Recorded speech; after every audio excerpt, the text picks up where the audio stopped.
ತೋರಿಸ್ತಾ ಇದ್ದೀನಿ. ಈ ರಸಮಿಗೆ ಹೇಗೆ ಮಾಡಬೇಕಂತ ಹೇಳ್ತೀನಿ ಕೇಳಿ.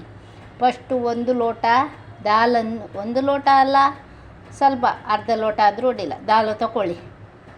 ನಿಮ್ಗೆ ಎಷ್ಟು ಜನ ಇದ್ರಿ ಅಷ್ಟು ಜನ ಇದ್ದು ದಾಲ್ ತಗೊಳ್ಳಿ.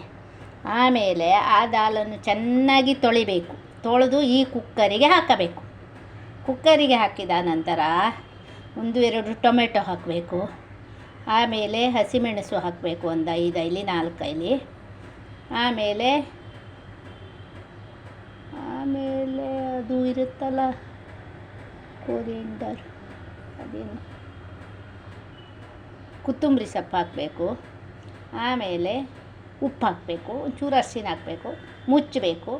ಆಮೇಲೆ ಮುಚ್ಚಿದ ನಂತರ ಉಸಿಲು ಒಂದು 3 ಮಾಡಿ, ಚೆನ್ನಾಗಿ ಬೇಯುತ್ತೆ. 3 ಉಸಿಲು ಮಾಡಿ, 2 ಸಾಕು, ಆದರೆ 3 ಮಾಡಿ ನೀವು, ಆಯಿತಾ.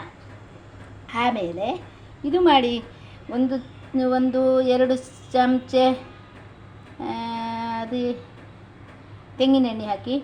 ಆಮೇಲೆ ಬೆಳ್ಳುಳ್ಳಿ ಹಾಕಿ, ಒಂದು ಸೌಟಿಗೆ 2 ಚಮಚ ತೆಂಗಿನೆಣ್ಣೆ ಒಂದು ಸೌಟಿಗೆ ಹಾಕಿ, ಒಂಚೂರು ಬೆಳ್ಳುಳ್ಳಿ ಹಾಕಿ, ಒಂಚೂರು ಕಡಿಪತ್ತ ಹಾಕಿ, ಒಂಚೂರು ಸಾಸಿವೆ ಹಾಕಿ ಚೆನ್ನಾಗಿ ಕೊಯ್ಸಿದ ನಂತರ ಈ ಥರ ಒಗ್ಗರಣೆ ಹಾಕಿದ ನಂತರ ಊಟ ಮಾಡಿ.